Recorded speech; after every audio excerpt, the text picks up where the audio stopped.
Hi guys! So our topic for today will be all about liabilities, including presentation, breach of covenant, as well as refinancing, no? So first, let's define liabilities based on International Accounting Standard number 1. So what is the title of International Accounting Standard number 1? Well, International Accounting Standard number 1 is actually the preparation and presentation of financial statements, no? So according to IAS number 1, liabilities, these are actually the present obligations of an entity arising from past transactions or events, the settlement of which is expected to result in an outflow from the entity of resources embodying economic benefits. Are we good? So don't get it wrong, no? Even though these are present obligations, hindi ibig sabihin yan na lahat po ng liabilities is kailangan mong isettle currently, no? Ang ibig lang sabihin ng present obligation is that, right now or currently, meron kang obligation, no? Meron kang what? Meron kang liability, right? To deliver or to settle something in the future, right? Regardless kung within 1 year ba yan or beyond 1 year. Are you with me? Ibig sabihin ngayon, future obligations or future liabilities are not part of the total liabilities of the company. So if nagbabalak kang umutang sa future, no, those liabilities, right, will not be included in our total liabilities because hindi sila present obligations eh. So from this definition now of liability, see to it that we can what? We can now para bang enumerate the essential characteristics, again, the essential characteristics of an obligation, no? So, what are the essential characteristics of an obligation? First is yung tinatawag natin na present obligation, nakakasabi ko lang, no? So, anong ibig sabihin ng present obligation? Well, pag sinabi nating present obligation, it may be what? It may be a legal or constructive obligation, no? Sir, anong ibig sabihin ng legal obligation at ano rin ibig sabihin ng constructive obligation? Well, kapag sinabi nating legal obligation, ang ibig lang naman sabihin yan is that we are under a what? A binding contract to settle something or to deliver something in the future. So, if pumasok ka into a contract, no, to deliver something in the future or to pay something in the future, that's a legal obligation. Constructive obligation, on the other hand, right, will occur in a normal business practice. Sir, anong ibig sabihin ng normal business practice? Well, ang ibig lang naman sabihin yan is kasama yan sa pag-conduct mo ng business mo. Let's say, nagbebenta ka ng cellphone, no? So, if nagbebenta ka ng cellphone and then nasira agad-agad yung cellphone na yon, right? Since normal business practice is you provide warranty to the goods you are selling, see to it now na meron kang constructive obligation to what? To change or to provide service to that customer. Maliwanag ba? So once again, kapag sinabi nating liabilities, it is a present obligation. Are we good? Next, from the definition is the phrase arising from past transactions or events, no? Ibig sabihin, characteristic number 2 now is arises. Sulat ko lang ulit, no? Arises from past events. Right? So, past events. So, anong ibig sabihin ng characteristic number 2? Well, ang ibig lang naman sabihin yan is that a liability is recognized when what? When incurred. Ibig sabihin, if it is not yet incurred, no? Liability is not yet recognized. Are we good? So dito, meron tayo ngayong tinatawag na obligating event. So sir, anong ibig sabihin ng obligating event? Well, talking about obligating event, it is actually the past event. Once again, this is the past event that leads to what? That leads to a legal, again, to a legal or constructive obligation. Constructive obligation, no? Ibig sabihin dito, if bumili ka ng goods last year and then hindi ka nagbayad, that's actually an obligating event. Ano pa? Nag-hire ka ng empleyado, pinagtrabaho mo siya for a month. Ibig sabihin ngayon, meron tayong obligating event. That is the services you receive from that employee. So, meron ka ngayong what? meron ka ngayong liability. Ano pa? Naka-receive ka ng pera from a customer kaso hindi ka pa nagde-deliver ng goods or hindi ka pa nagre-render ng service. So that is once again a past event or an obligating event that leads to a legal or constructive obligation. So before a liability can be recognized, see to it na dapat merong past event. So the present obligation must arise from a past event, no? Then lastly, anong sabi dito? The settlement of which is expected to result in an outflow from the entity of resources embodying economic benefits, no? So that's the third essential characteristic. That is the outflow of what?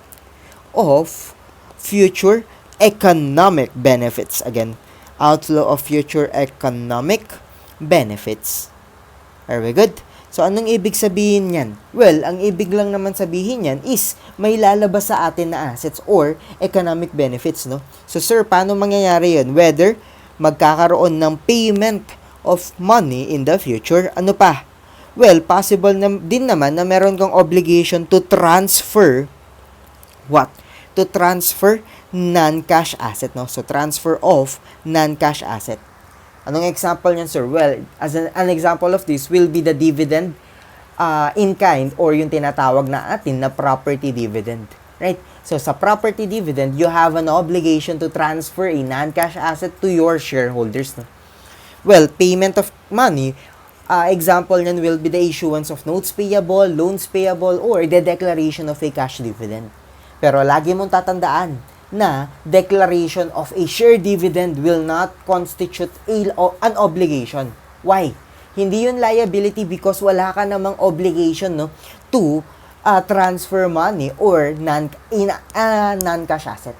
Ibig sabihin, if hindi naman assets ang iyong ibibigay sa share dividend because obvious naman, no, ang binibigay mo will be shares, see to it now that share dividend will never become or never recognized as what? As a liability.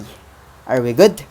Then lastly, right, pwede rin naman na yung outflow of future economic benefits na yan is yung tinatawag natin na performance of service. So ito yung tatlong example ng outflow of future economic benefits. So these are the three essential characteristics of a liability. Are we good? Now, punta tayo sa classification. Again, punta ngayon tayo sa classification of a liability, no? So, as we all know, liability can be classified into two, no? Ano yung dalawang classification? Well, pwede yung maging current liability. And then, pwede rin yan, of course, wag mong tatanggalin yung scenario na pwede yung maging non-current liability. Are we good? So dito, kailangan lang naman natin malaman kung kailan nagiging current ang liability para malaman natin kung kailan siya magiging non-current. Sir, bakit po? Because according to IAS number 1, the definition of a non-current liability is actually residual. So sir, anong ibig sabihin ng residual definition? Well, ang ibig lang naman sabihin ng residual definition is that lahat ng liabilities na hindi pumasok, no, sa current classification, automatically papasok sa non-current classification. So, kailangan ngayon nating malaman kailan sila nagiging current para malaman natin kung kailan sila nagiging non-current. We good? So, according to paragraph 69 of IAS number 1, a liability is considered current if what? If the entity expects, once again, the entity expects to what? To settle, no, the liability or the obligation within the normal, again, within the normal operating cycle. Right? So, sir, anong ibig sabihin ng normal operating cycle?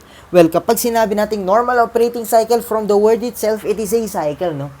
Actually, it is a cycle from cash to cash. Meaning, you'll use your current cash to buy raw materials. These raw materials will be requisitioned to production, and then, afterwards, magiging finished goods yan.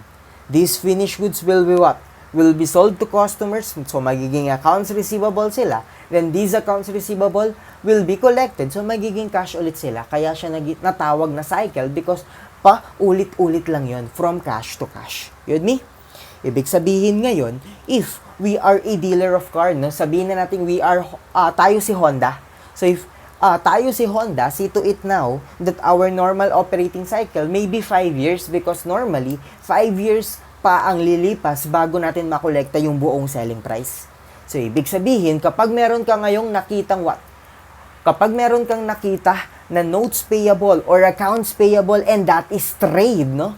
Ibig sabihin ngayon, kahit na after 3 years pa bago mo bayaran yan, see to it na what?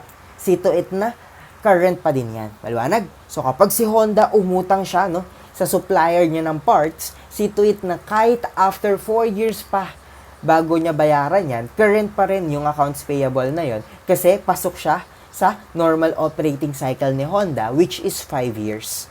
Maliwanag? Now, punta tayo sa pangalawa. Ano yung pangalawa? That is with regards naman sa non-trade liabilities. So, kapag trade, normal operating cycle or 1 year, whichever is later. Kapag non-trade naman, right, well, wag mong tingnan yung normal operating cycle because kapag non-trade, magiging current lang yan if the liability is due within what? Within 12 months after the reporting date. Again, after the reporting date. Right? Pero mali yung after. Dapat within, no? Dapat within. Sige, after na lang. Tama yung after. Tama. After the reporting date.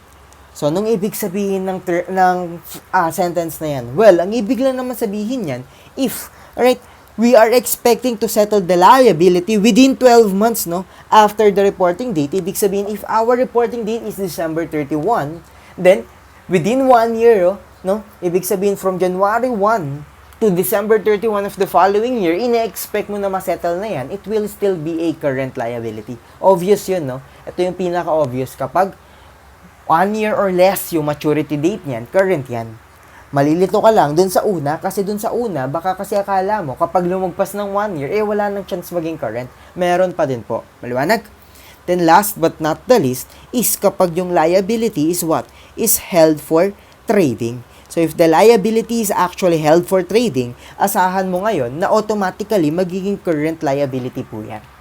Nagigets? So, kapag hindi nga siya pumasok sa current liability, automatically dito po siya papasok sa non-current liabilities. Nagkakaintindihan ba tayo? Ngayon, punta tayo sa measurement, no? Measurement of a current liability.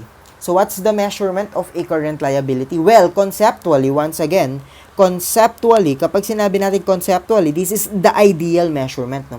So, conceptually, all liabilities are what? All are measured at what? Measured at present value. Ibig sabihin, lahat dapat ng utang natin, lahat ng obligation natin is mini-measure natin at present value. Maliwanag ba? Pero sa practice, once again, however, in practice, current liabilities or short-term obligations are not discounted anymore to present value. But instead, right, the initial and subsequent measurement of these short-term obligations are actually what? Are actually at phased amount na lang. Sir, bakit naman ganon? Akala ko ba ideally or conceptually dapat at present value? Bakit mo sinasabi na at phased amount kapag short-term?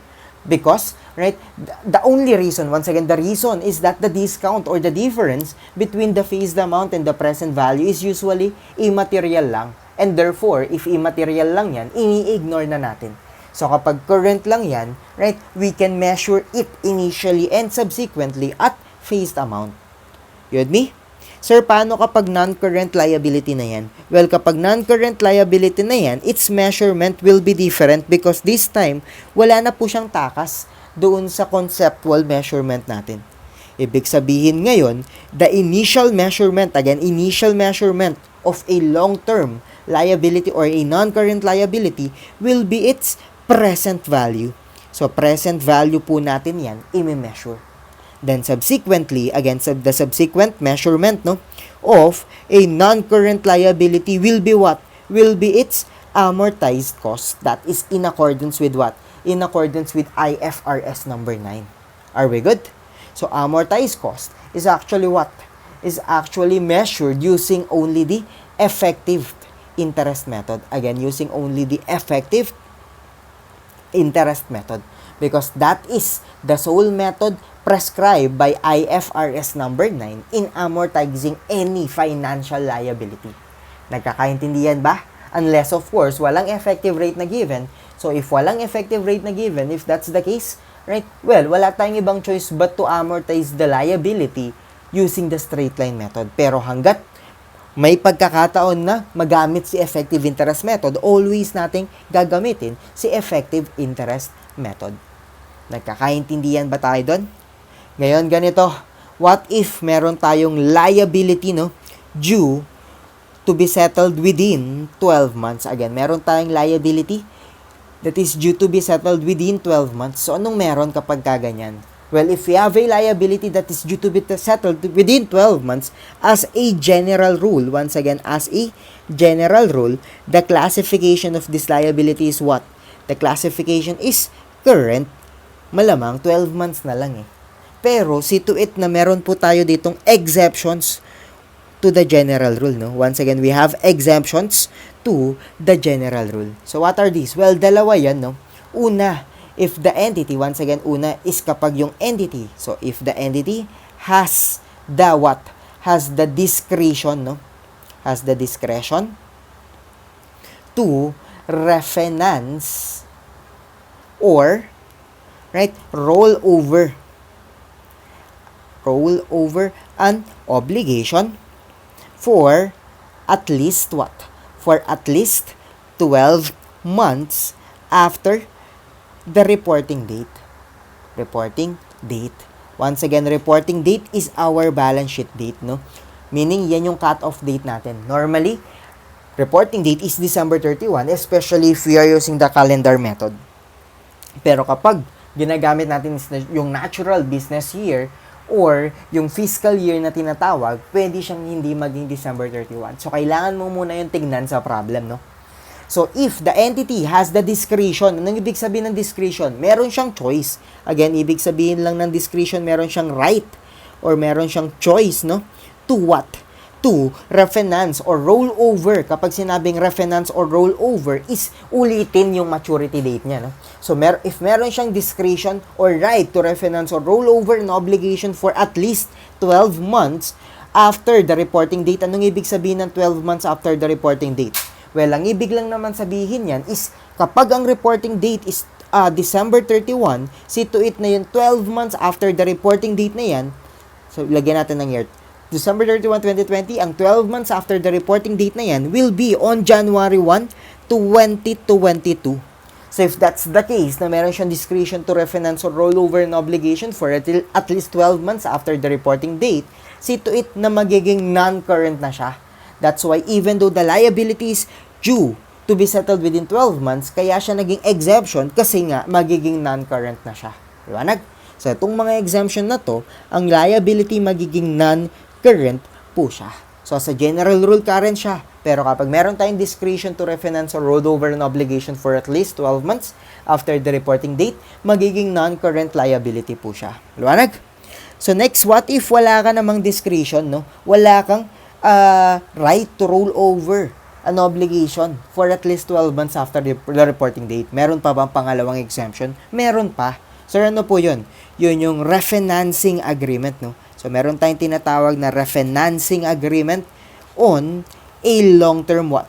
On a long-term basis is completed. Right? Once again, kapag yung refinancing on a long-term basis is completed on or before, once again, on or before the end of the reporting period, see to it na magiging non-current pa rin siya. Once again, kapag sinabing long-term basis, at least 12 months yun after the reporting date, no? So, dito, wala kang discretion, no? Once again, dito sa number 2, wala po tayong discretion.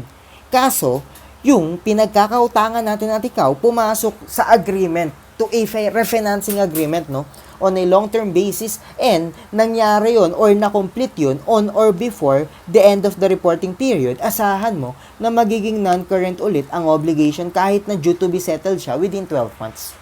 Eh sir, papaano po kapag nangyari yung agreement after the reporting period? So kapag nangyari yung agreement after December 31, see to it na magiging current pa din siya. Meaning, hindi siya pasok sa exemption. Kasi para pumasok siya sa exemption, dapat what?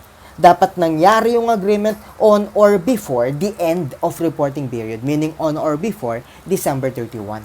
Maliwanag? So, to apply all these sa mga problems, punta ngayon tayo dito sa illustrative problem number 1. Okay? So here, on May 1, 2020, Pepper Company issued a 900,000 12 months promissory note to Rain Company in exchange for an equipment. So if May 1, 2020 yung date of issuance, and 1 year to, the maturity date na will be when? The maturity date will be on April what? April 30, 2021. So ang ibig sabihin ngayon yan, if ang sabi dito na problem, reporting date is on December 31, 2020, while the FS are authorized for issue is March 31. See to it na if December 31, 2020 yung reporting date natin, ilang buwan na lang magmamature na? 4 months na lang po, magmamature na siya. Tama ba? So as a general rule na, once again, as a general rule, itong obligation na to, current po siya. Once again, as a general rule, this obligation is considered to be a current liability. So, see to it dito na, based sa usapan natin kanina, ang tinitignan natin is yung reporting date, not the date wherein the FS are authorized for issue. Ibig sabihin itong March 31 na to, irrelevant siya as to classification. Relevant lang yan as to disclosure. Nagigets? So, here, what's the requirement? The requirement is what is the proper classification, whether current or non-current, under the following situations. Right? So, what's the proper classification of the liability? So, number 1 tayo. Once again, independent yung mga to, So, number 1, Pepper has the discretion to refinance or roll over the note for another year. So, once again, if we have, the discretion to refinance or roll over the note, automatically nagiging non-current po yan because isa yan sa mga exemption natin to the general rule. So, number 1, non-current is our final answer. Okay? Number 2, on March 1, 2021, before the 2020 FS were issued, the note payable was replaced by an 18-month note on the same amount. So dito, nagkaroon ng refinancing agreement. Kaso nangyari? Kaso, nangyari yon on March 1, 2021. Anong usapan para maging non-current, para pumasok sa exemption? Dapat nangyari yung agreement on or before December 31, on or before the reporting date. So, kung March 1 na yan nangyari, see to it now, na current pa din po yung obligation natin dito. Hindi siya pasok dun sa exception natin. So, number 2, current is our final answer. Okay? Number 3, Pepper intends to pay the obligation on April 30, 2021 and borrows again, on the same date for the same amount. The note will be due 2 years from May 1, 2020. So, see to it now na dito, na since binayaran natin on April 30 and balak pa lang natin umutang, kailan? After payment, see to it now na magiging what? Magiging current pa din yan. Kasi after the reporting date na tayo umutang ulit, Then number 4, on February 1, 2021, after the reporting date pa din, the entire note was refinanced through issuance of a long-term obligation. So once again, since after the reporting date yan nangyari, current pa din yan. Maliwanag? Next, number 5. On November 30, 2020, ito pasok siya kasi on or before tayo Pepper entered into an agreement with Rain to refinance the obligation for 8 months from May 1, 2021. The new maturity date will be on December 31, 2021. So, dito nangyari yung refinancing agreement on or before December 31 or on or before reporting date. So, non-current na ba siya? Hindi pa din because anong usapan kanina? Ang usapan, dapat yung refinancing agreement is what? Is on a long-term basis. So, kung 8 months lang po ang refinancing agreement, within 1 year pa din yan. On December 31, 2021, 1 year pa rin yan from the reporting date. Ibig sabihin, kahit na nangyari yung refinancing agreement on or before the reporting date, current pa din yan kasi hindi on a long-term basis yung refinancing agreement. Maliwanag? Then lastly, number 6. On December 31, 2020, Pepper entered into an agreement with Rain to refinance the obligation for another 12 months from May 1, 2021. So since dito, nangyari yung refinancing agreement on or before the reporting date, see to it na pasok siya.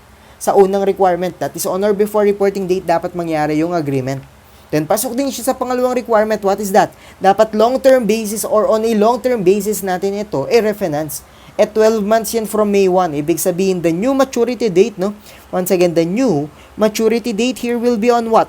On April 30, 2022 na, and beyond 1 year na yan, and so therefore, this time, magiging non-current na po yung liability. So, pumasok na siya sa what? Pumasok na siya doon sa exemption natin kanina. Liwanag ba? So, that is illustrative problem 1 for you guys. This is, right, the most comprehensive, no? And most complete problem na makikita nyo, right, so far because, right, I believe na-discuss ko lahat ng possible na pwedeng mangyari sa problem na to, no? Now, balik tayo sa discussion natin kanina. So, tatandaan nyo yan, ha? Liability due within 12 months. Yan yung mga rules. Next, what if meron tayong liability, no? This time, we have liability due to be settled beyond 12 months. Again, this time, meron tayong liability due to be settled beyond 12 months, no? Right? So, here, as a general rule, no? Once again, as a general rule, this liability will be what? Will be a non-current liability, no? Unless it is a trade liability and it is within the normal operating cycle. Pero let's not assume that one, no? Assume natin non-trade to. And then, if it is due to be settled within 12 months, of course, it will be a non-current liability. So, that's our general rule. We good? Now, punta tayo sa exception, no? So, meron din tayo ditong exception to the general rule. The general rule. Ibig sabihin, kung exemption lang yan, singular, isa lang ang exception natin. Sir, ano yun? Yun yung kapag nagkaroon ng breach of contract. Sir, anong ibig sabihin ng breach of contract? Ang ibig lang na sabihin yan is, right, tayo or yung entity, meron siyang mga hindi sinunod dun sa kontrata. So, meron mga terms, yung kontrata, merong conditions, yung lender, no? Kaya niya tayo pinautang. So, kapag may condition yung lender, kaya niya tayo pinautang in the first place and binreach natin yung covenant na yon or binreach natin, no, yung kontrata na yon, asahan mo na yung obligation magiging what? Magiging payable po siya on demand. Again, magiging payable on demand siya. Ang ibig sabihin, if it is payable on demand, it will now be what? It will now be presented as part of the total current liabilities. So, that's the exception to the general rule. Nagigets? Ngayon, meron tayong what? Meron tayong exceptions, no? Once again, meron tayong tatawagin na exceptions to the exception to the general rule. Again, exceptions to the exception to the general rule. So, what is the exception to the general rule? That's the breach of contract. Ngayon, meron tayong another exceptions to the exception, no? To the general rule. Ang ibig sabihin ngayon yan, if yung exemption to the general rule is current, exceptions to the exception to the general rule ngayon, pabalik siya sa pagiging non-current. Again dito, babalik po yung liability sa pagiging non-current. At plural yung ginamit ko dyan kasi dalawa yung exceptions natin dito. No? So, ano yung una? Number 1 is kapag, once again, number 1 is kapag yung lender, once again, if the lender agreed, no, to provide what? To provide grace period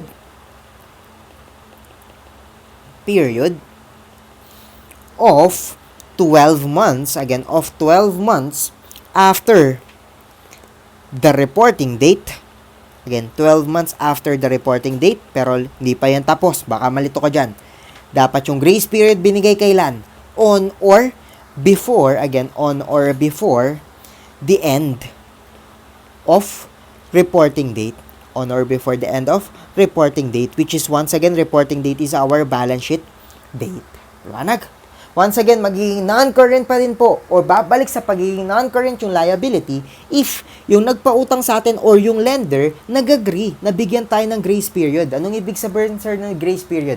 Well, naawa si lender, no? Instead na payable on demand, binibigyan na tayo ng time para magkapera at para bayaran natin siya, no? Pero may mga requirements dito bago siya magiging non-current, no? Bago siya maging exemption to the exception. Sir, ano yung requirement? Una, dapat yung grace period is 12 months after the reporting date. Ibig sabihin, dapat yung grace period na yan, right, is beyond 1 year. Kaya siya natawag na 12 months after the reporting date because ang ibig sabihin niyan, ang maturity date natin will be at the earliest, that is on January 1, 2022 if the reporting date or the balance sheet date is December 31, 2020.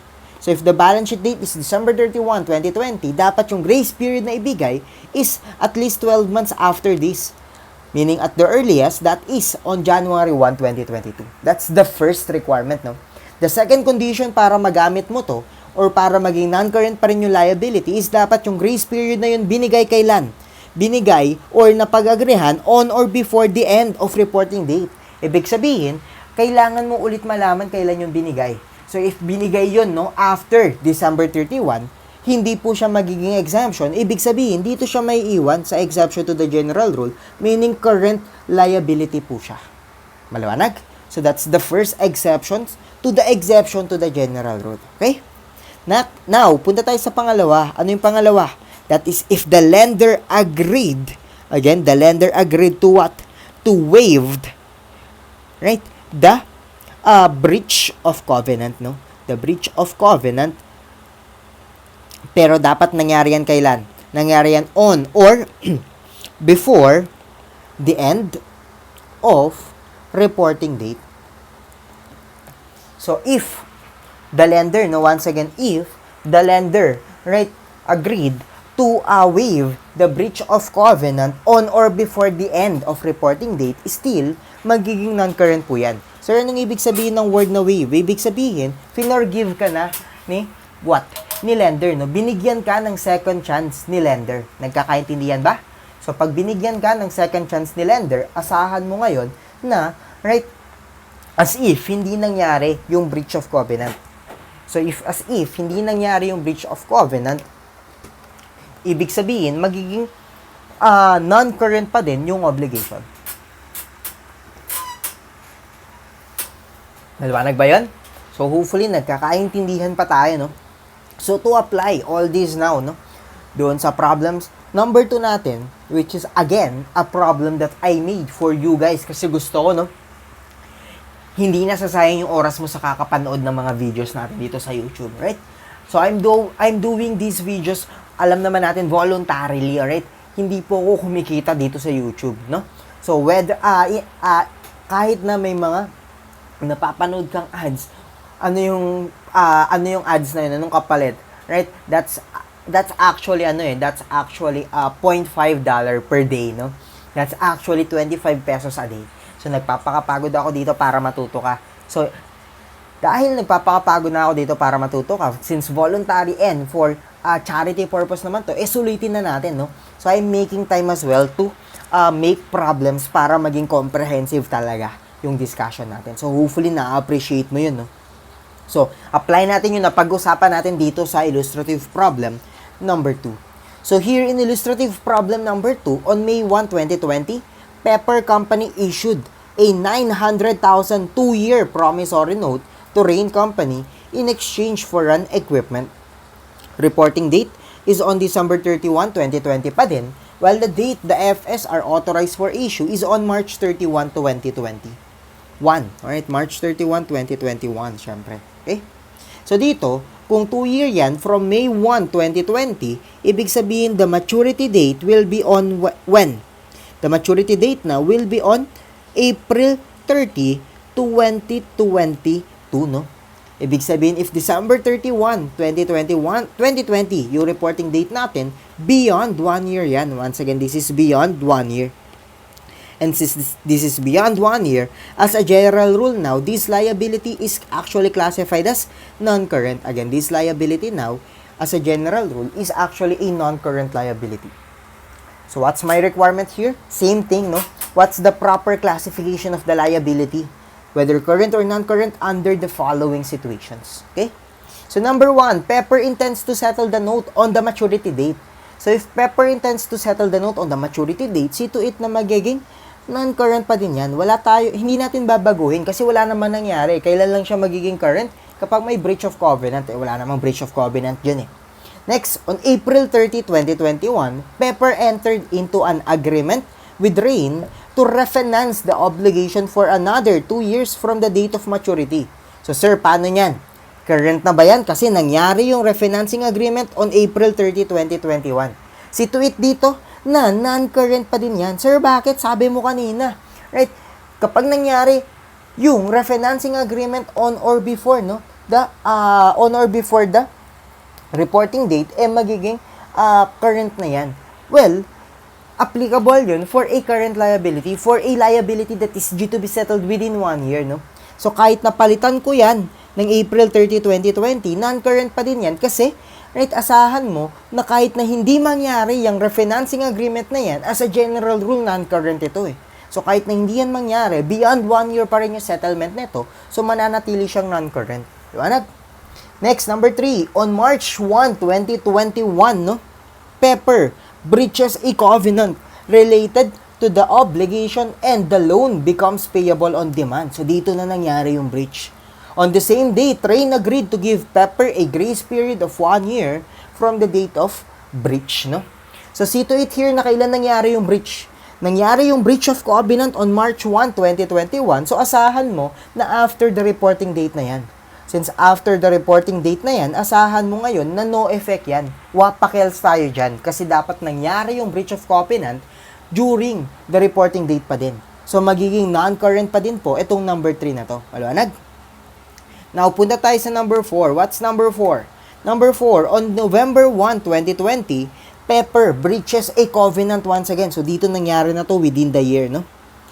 Breaches a covenant related to the obligation and the loan becomes payable on demand, no? On the same date, Rain agreed to give Pepper a grace period of 1 year from the date of breach. Right? So, anong classification na to? Once again, nagkaroon ng breach. So, current na tayo. Kaso may grace period din. So, possible na maging non-current. Tingnan muna natin, no? Anong usapan? Dapat yung grace period at least 1 year from or after the date of what? The date of balance sheet or the date or the reporting date. Once again, dapat 1 year after the reporting date, no? Ang ibig sabihin nito, if ang grace period na binigay is 1 year from the date of breach lang, ang maturity date natin dito, once again, the maturity date will only be on November what? November 1, 2021, and if that's the case, within 1 year pa din yan from December 31, 2020. Ibig sabihin, if yung grace period na binigay sa atin is what? Is, right, hindi 12 months after the reporting date, magiging current pa din to kasi dapat yung grace period, once again, binigay on or before the reporting date and dapat at least 12 months after the reporting date siya. Okay? Number 5, on October 1, 2020, Pepper breaches a covenant related to the obligation and the loan becomes payable on demand, no? So, within the year rin po nangyari yung breach. On the same date, Rain agreed to give Pepper a grace period of 1 year after the reporting date. So, dito lang po, pabalik sa pagiging non-current yung obligation kahit na nagkaroon ng breach of covenant since yung grace period na binigay is 1 year after the reporting date at binigay yun on or before the reporting date. Okay? Then lastly, number 6. On September 1, 2020, no? So within the year, Pepper breaches a covenant related to the obligation and the loan becomes payable on demand. On the same date, right, Rain agreed to waive the breach and give Pepper a second chance since Pepper is a cute kitten. Alright, binigyan natin siya ng second chance, no? So by the way, Pepper is my kitten and please follow, right, him on IG, no? His IG account is Attorney Pepper po. Right, so please paki-follow naman po sa IG. Yung napaka-cute kong alaga. Baby pa siya, kitten pa lang siya. Okay? So here on number 6, since binigyan natin siya ng second chance or waive natin yung breach, right, on or before the reporting date, situate na exception to the general po yan. General rule po yan, meaning magiging non-current po dyan yung obligation. Okay? So that's all for this video. Hopefully, marami ka natutunan, no, sa discussion natin for today. So for the next few weeks, no, let's say this week and probably pati next week, no, pati next week ang ating mga i-upload will be about liabilities all about current liabilities as well as non-current liabilities. So stay tuned ka lang, click, right, the notification bell, and then subscribe ka sa YouTube channel natin. Please also share this, right, to your classmates and friends para makatulong din tayo sa iba, no? So thank you guys for watching. Take care always. God bless and bye-bye.